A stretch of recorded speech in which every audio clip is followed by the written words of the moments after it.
Oke, assalamualaikum warahmatullahi wabarakatuh. Bertemu kembali dengan saya Ridwan. Tentunya dalam mata pelajaran PJOK kita akan membahas materi kelas 7 tentang kesehatan. Dan tentunya kalau saya bilang salam olahraga, kalian jawab dengan jaya. Oke, pertemuan pada kali ini kita akan membahas tentang perkembangan tubuh pada remaja.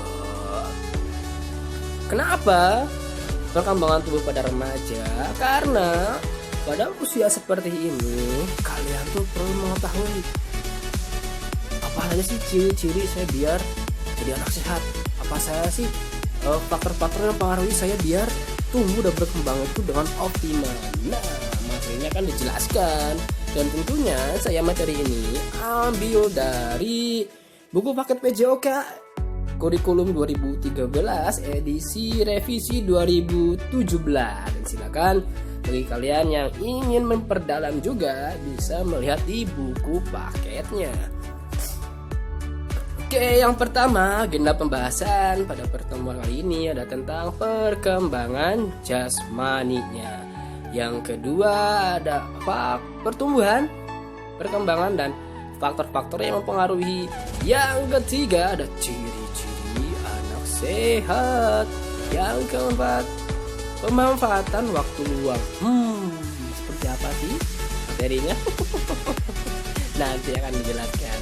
Terus yang terakhir ada perilaku hidup sehat atau PHBS. Yang pertama kita akan membahas tentang perkembangan jasmani.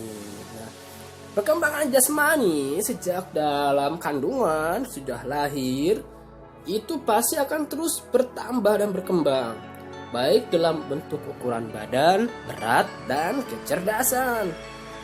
Perkembangan ini akan berjalan sampai pada usia 25 tahun.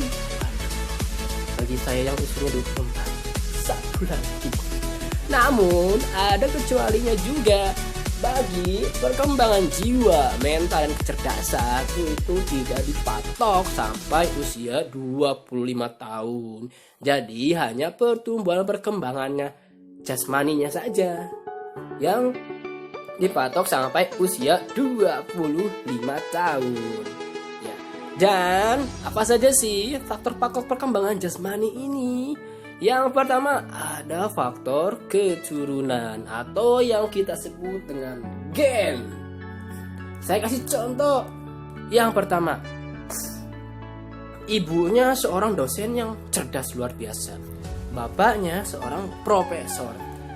Namun anaknya ketika di sekolah, ketika pembelajaran dari pagi itu tidur, siangnya malas-malasan, kayak nggak memperhatikan gitulah. Terus kadang pertengahan siang pelajarnya tidur lagi. Aneh kan siswa seperti itu. Tapi ketika ulangan harian, ketika dalam ujian sekolah, dia tuh kok nilainya selalu perfect, sempurna. Apa sih yang membuat dia kok dia kelihatannya jarang belajar, memperhatikan pun enggak. Nah, karena mungkin dia tuh bawaan gen dari orang tuanya, yaitu dengan kecerdasan tersebut. Adapun yang kedua, contoh yang kedua, ibunya itu seorang pemain bola voli, tinggi kan. Yang kedua, bapaknya pemain basket, tinggi juga. Anaknya sepantaran SMP kok udah kayak orang dewasa, gede itu, sampai mau masuk pintu pun nunduk loh. Kok bisa seperti itulah? Karena gen orang tuanya. Jadi ini perkembangan jasmani yang pertama itu dipengaruhi oleh faktor keturunan atau gen. Yang kedua ada faktor bawaan. Faktor bawaan ini sudah ditentukan keadaannya itu selama dalam kandungan. Misal ada kandungannya yang bermasalah dan mohon maaf nih, ada anak yang lahir dengan berbagai kelainan seperti busung kepala, bibir sumbing, langit terbelah, dan perkembangan jaringan otak yang tidak sempurna. Sehingga itu mempengaruhi ketika udah lahir sampai besarnya. Dan itu merupakan faktor bawaan, bukan gen. Itu faktor bawaan sendiri. Dan bagi kalian yang terlahir dengan sempurna, tidak ada kurang apapun, bersyukurlah. Kalian telah diberikan nikmat yang luar biasa. Yang ketiga ada faktor luar. Nah ini nih, faktor luar ini yang bisa kalian usahakan. Kalau kalian misal saya ingin tinggi tapi gen dari bapaknya kok kurang tinggi, sama gen ibunya kurang tinggi juga, gimana sih caranya? Lah ini salah satunya, ada faktor luar yang bisa kalian usahakan. Yang pertama, gizi. Kebutuhan gizi kalian tuh harus terpenuhi. Bahkan kalian itu sudah diberikan gizi oleh sama ibu ketika dalam kandungan. Jangan sampai kalian heran saya diberikan gizi ketika saya udah anak-anak. No. Kalian tuh diberikan gizi ketika dalam kandungan. Sampai lahir, sampai besar pun kalian tetap diberikan gizi. Namun gizi yang di sini seperti apa sih? Apa harus saya makan daging terus? Saya harus makan yang bergizi terus, makan yang mahal terus? Enggak. Ingat, makanan yang bergizi itu nggak perlu mahal. Ya, contohnya nih, menurut para ahli, jika fase anak-anak kekurangan protein atau zat putih telur, itu mengakibatkan akan menghambat atau mengurangi kecepatan perkembangan otaknya. Jadi, bagi yang kurang mengonsumsi protein ketika anak-anaknya, itu kecerdasannya itu pasti akan berbeda dengan yang rajin dan teratur mengonsumsi protein. Nah ini bisa diusahakan juga. Dan ingat, kalian yang pada fase ini butuh protein itu nggak perlu mahal-mahal. Protein apa? Dari daging? No. Dari telur? No. Telur? No. Ingat, tempe dan tahu itu kandungan proteinnya lebih besar daripada daging. Jadi bagi kalian yang gengsi sama tahu dan tempe, pikir-pikir lagi deh sekarang, karena proteinnya dia tuh lebih tinggi daripada ayam. Ya. Yang kedua dari faktor keluarnya, gangguan kesehatan. Jadi gangguan kesehatan ini pada waktu udah lahir, dia tuh sering sakit demam, batuk. Ketika anak-anak juga seminggu sakit, seminggu enggak. Nah ini juga akan mempengaruhi perkembangan jasmaninya. Bagi kalian yang nggak mempunyai gangguan kesehatan dari kecil pun, cuma ya pilek sebentar itu enggak lama lagi sembuh, alhamdulillah, itu akan berbeda dengan yang sering sakit-sakitan. Jadi kalian tentunya selalu menjaga kesehatannya. Yang ketiga dari faktor luar ada rangsangan. Nah, rangsangannya dimaksud seperti ini. Rangsangannya dimaksud dalam hal ini adalah rangsangan untuk perkembangan jasmaninya. Semisal pada waktu anak-anak, orang tuanya itu selalu mengajak jogging, sepedahan, berenang. Lah, itu akan merangsang pertumbuhan perkembangannya itu optimal. Jadi, kalian sekarang masih belum terlambat, sering-seringlah berolahraga lah. Tentunya seperti jogging, sepedaan, dan renang yang teratur lah. Biar apa? Perkembangan jasmani dan kalian itu bisa mencapai titik optimal. Selanjutnya di sini ada tabel, silakan kalian lihat. Ada tabel hubungan antara anak, berat badan, dan tinggi badan. Saya lingkarin ini untuk jenjang SMP lah. Mungkin ada yang 11 tahun, mungkin ada yang masih 14 tahun, masih SMP, nggak apa-apa. Ini tabel survei anak Indonesia itu dari Sabang sampai Merauke, rata-rata. Semisal umur laki-laki 12 tahun, berat badannya itu 26,9, tinggi badannya 131,5. Tentunya ini akan lebih besar dari perempuan, lebih kecil dari perempuan. Perempuan tuh pasti lebih beratnya lebih, tingginya lebih. Kenapa? Pertanyaan kan? Nah, nanti kita bahas di slide selanjutnya. Terus masih perkembangan pada usia 6 sampai 14 tahun. Yang pertama, lebih lambat dari usia sebelumnya. Maksudnya gimana sih? Nah, maksudnya itu pasti akan lebih lambat dari usia 5 tahun ke bawah. Bayangkan saja kalian, dari sejak lahir kalian udah bisa tiduran, terus telungkup 3 bulan. 6 bulan udah bisa merangkak, 8 bulan atau tahunan lah udah bisa berjalan. Nah itu kan fasenya itu cepat dibandingkan 6 sampai 14 tahun ya, nggak terlalu signifikan lah dibandingkan usia sebelumnya. Yang kedua, adanya pertumbuhan bola mata. Makanya pada fase ini kalian harus tetap menjaga kesehatan matanya. Bagi yang kurang menjaga, tentunya akan menimbulkan beberapa kelainan. Misal pada usia seperti ini rentang terhadap mata minus, mata plus, mata silinder dan mata lain-lain ya. Jadi pada usia seperti ini kalian juga tetap harus menjaga kesehatan matanya. Selanjutnya ada kerangka tulangnya itu masih lemah, khususnya dalam pelajaran PJOK ya. Pada usia seperti ini saya selalu menekankan jangan dulu melakukan aktivitas fitness, nge-gym, berbeban, pakai alat. Jangan dulu. Kenapa?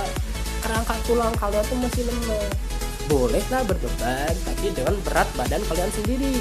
Misal dengan push up, sit up, back up, pull up boleh itu. Tapi kalau dengan beban berapa puluh kilo, squat test berapa puluh kali yang melakukan, oke hebat. Tapi jangka panjang kaliannya itu ya nantinya akan mengganggu kesehatan tulang kalian. Selanjutnya ada masa pubertas. Untuk perempuan ditandai dengan haid, laki-laki dan ditandai dengan mimpi basahnya. Sudah pada tahu kan semuanya. Terus ada tanda-tanda masa remaja. Nah, pada tanda masa remaja ini yang dimaksud adalah misal saya kasih contoh satu. Pada fase ini kalian sudah menata diri atau penampilannya. Oh, baju kotor nggak usah dipakai. Oh, baju yang rusak saya perbaiki biar baik lagi. Terus tertata dengan rapi, sisiran, baju laki-laki, rambut yang tertata, sepatu yang meling, kinclong, perempuan rambutnya disisir rapi, kerudungnya, terserah itu. Merupakan salah satu tanda remaja. Jadi kalian tuh nggak bisa menolak seperti itu. Itu ada dipengaruhi oleh lingkungan, mental dan sosial. Jadi seperti pepatah, jika kalian bergaul dengan orang yang cerdas, orang ulama, meskipun kalian nggak ikut di dalamnya, tetapi harum bunga kalian tuh akan tercium karena mengikuti orang-orang yang benar. Namun jika kalian dengan berkumpul dengan orang-orang pemabuk, meskipun kalian nggak ikut mabuk, tetapi bau-bau kotornya kalian akan terkena. Jadi di sini juga sama. Jika lingkungan mental dan sosial kalian baik, tentu akan membuat perkembangan kalian baik juga. Namun sebaliknya, jika lingkungan mental dan sosialnya kurang baik, perkembangan juga nanti akan mempengaruhi kamu juga loh. Selanjutnya ada fungsi-fungsi organ telah mencapai kesempurnaan. Organ endokrin. Organ endokrin itu seperti jantung, paru, ginjal, otak. Nah itu sudah mencapai kesempurnaan. Artinya sudah mencapai sempurna lah bentuknya, fungsinya, manfaatnya itu sudah mencapai kesempurnaan. Selanjutnya penambahan jaringan lemak di bawah kulit. Namun kita garis bawahi lebih banyak pada wanita. Jadi pada usia seperti 6 sampai 14 tahun atau remaja, kenapa perempuan itu lebih berisi daripada laki-lakinya? Kadang perempuan itu lebih tinggi daripada usia laki-lakinya. Karena ini nih, ada penambahan jaringan lemak di bawah kulit itu lebih banyak sama kaum Hawa. Selanjutnya ada jaringan otot laki-laki itu lebih berkembang. Ini kelebihannya. Meskipun kecil tapi kok kuat. Karena apa? Nah ini karena jaringan otot laki-laki itu lebih berkembang daripada perempuannya. Kalau perempuannya itu lemaknya yang ada di bawah kulitnya itu lebih banyak. Kalau laki-laki ototnya yang berkembang. Jangan sirik ya. Selanjutnya ada pemikiran yang sudah kritis. Jadi pada fase ini dilatih kalian tuh untuk berpikir kritis karena sudah ada benih-benih mempunyai pikiran kritis. Makanya kenapa di SMP itu sudah ada organisasi yang buat mewadahi itu, yaitu namanya adalah OSIS. Makanya kenapa khusus di SMP, karena itu udah fase-fase remaja. Jadi kalian sudah fase-fase pemikirannya sudah mulai kritis, kreatif, inovatif. Nah, makanya diberikan wadah di sekolah itu. Selanjutnya masih ada emosi yang belum stabil. Masih menggebu-gebu. Kalau saya nggak ini, mau. Kalau nggak itu, mau. Kalau nggak wah. Jadi kalian tuh emosinya masih belum stabil. Kalau pengen sesuatu pasti harus itu. Makanya kenapa dalam fase seperti ini harus menjaga mental dan emosinya. Jadi kita akan terkontrol kalau kita dengan belajar dengan baik.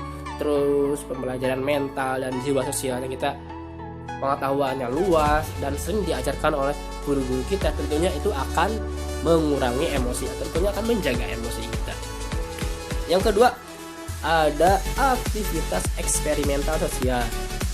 Nah, pada usia seperti ini kalian tuh kesehariannya akan lebih tertata. Semisal saya dari pagi sekolah sampai sore, sorenya saya ada acara keluarga, malamnya ada teman yang mau kerja kelompok. Oke, itu sudah tertata aktivitasnya, sudah ada aktivitas sosial sama teman sama keluarga lah. Itu udah ciri-ciri pada fase remaja. Selanjutnya ada proses identifikasi, imitasi, dan cita-cita aspirasi yang tinggi. Nah, pada fase ini kalian akan berpikir real atau berpikir nyata. Oh, awalnya saya mau jadi tentara, tapi kelebihan saya itu berpikir, saya lebih menganalisa, terus saya lebih senang itu mengajarkan.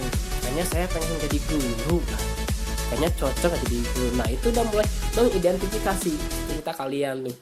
Imitasi udah mulai memotong apa-apa. Oh, seperti itu ya. Oh, kemampuan saya seperti ini, kayaknya saya cocok ya kalau seperti itu. Nah, selanjutnya ada memisahkan diri dari orang tua. Nah, ini nih ciri-ciri yang paling menonjol pada masa remaja. Jadi kalau kalian main terus ibunya ikutin, loh, ibu ngapain ikutin sih? Aku tolih mau main sama teman-teman. Gak usah lah ibu ikutin atau bapak ikutin. Nah, jadi kalian tuh kalau bergaul tuh lebih senang dengan teman sebayanya dibandingkan dengan orang tuanya. Jadi pengen tuh misah sama orang tua tuh. Untung orang tuanya nggak cepat keluar rumah. Nggak cepat itu. Oke, selanjutnya ada beberapa kebutuhan yang dipenuhi anak pada masa ini. Yang pertama, pengertian orang tua dan keluarga. Nih, pada masa ini jika orang tua kurang pengertian terhadap anaknya, akan menimbulkan beberapa konflik dan anak akan semakin berontak atau tindakannya itu akan gak karuan di belakangnya orang tua. Makanya kenapa pada usia seperti ini rentang terhadap kegiatan-kegiatan sosial yang tidak baik dan kurang baik. Peran orang tua dan keluarga sangat penting, nomor 1. Yang kedua, penanggapan secara perorangan.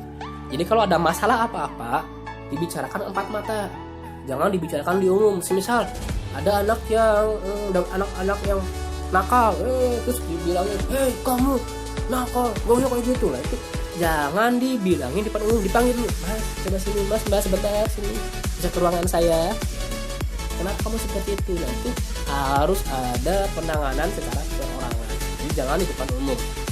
Emosinya membudak-budak lah. Yang tadinya mau tendangi malah tambah marah kan. Yang ketiga, dibantu dalam meringankan tekanan fisik maupun mental. Nah, pada fase ini kenapa saya menyarankan kalian terus memperbanyak teman, memperbanyak sahabat, memperbanyak relasi, memperbanyak silaturahmi. Karena ini bisa meringankan tekanan fisik maupun mental kalian. Atau bagi perempuan lah, bisa curhat lah ya biasanya. Dan bagi laki-laki ya bisa kalau ada main, oke, main bola yuk, yuk main. Nah, main bola itu datang dikasih silaturahmi yang bagus. Volley, oke, baik. Hari kamu free nggak? Kita main bola di lapangan A, kayaknya kosong. Oke, nah itu yang awalnya stres. Aduh pusing, tapi karena diajak main bola sama temennya, oke, jadi happy deh. Selanjutnya, diberikan pendidikan dan seks yang diatur dalam pengetahuan biologis yang bijak. Nah, biasanya di sekolah itu ketika laki-laki Jumatan, perempuan tuh ada sama gurunya itu membahas tentang keputrian. Di sana kan membahas beberapa tentang kewanitaan. Seperti apa itu, seperti apa, dan laki-laki pun juga sama.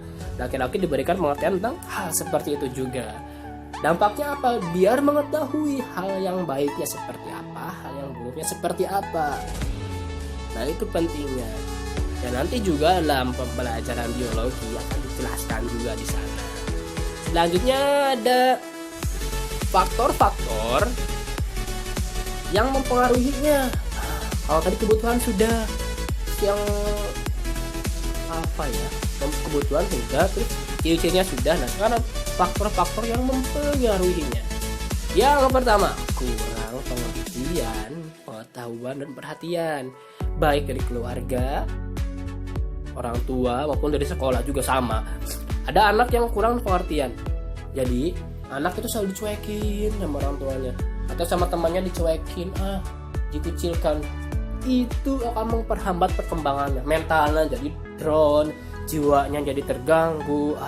Makanya saya harap jangan selalu membuli teman, jangan ada pembulian. Tolonglah berteman dengan baik, tentu akan meningkatkan suatu silaturahmi yang baik. Terus pengetahuan, makanya kenapa kalian tuh perlu sekolah, karena ini kalian tuh harus pengetahuan tambah. Semakin umur bertambah, pengetahuan kalian bertambah. Karena apa? Biar mempengaruhi perkembangan jasmani kalian tuh, biar perkembangan tubuhnya tuh biar optimal. Dan yang kedua, adaptasi sosial yang tidak berhasil. Misal saya kasih contoh, ada keluarga pindah dari wilayah A yang suasananya tuh harmonis, kegiatan agamis, sosial, dan kemasyarakatan jalan.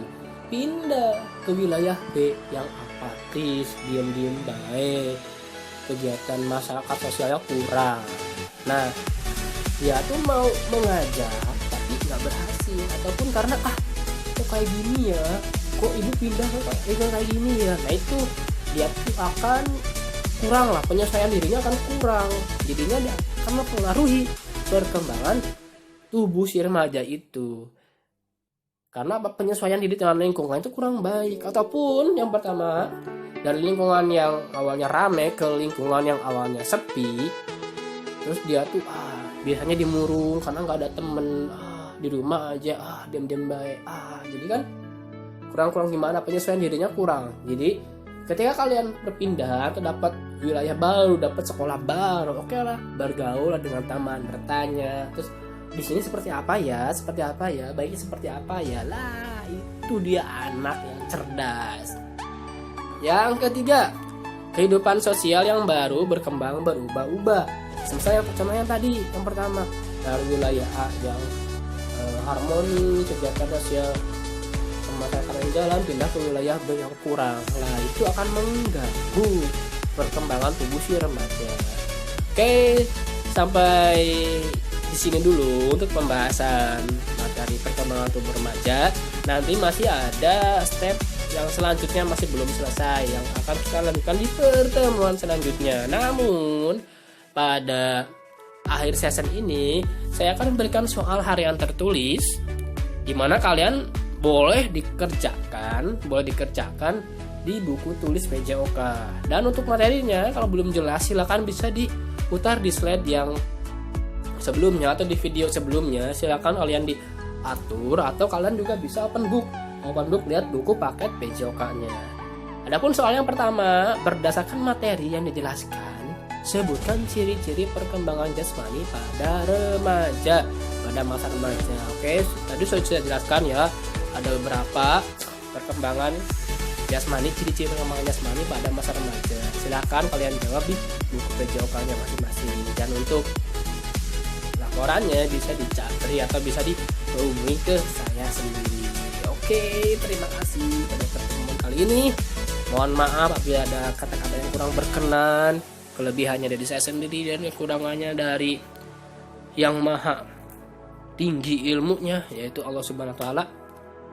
Terima kasih. Wassalamualaikum warahmatullahi wabarakatuh. Dan salam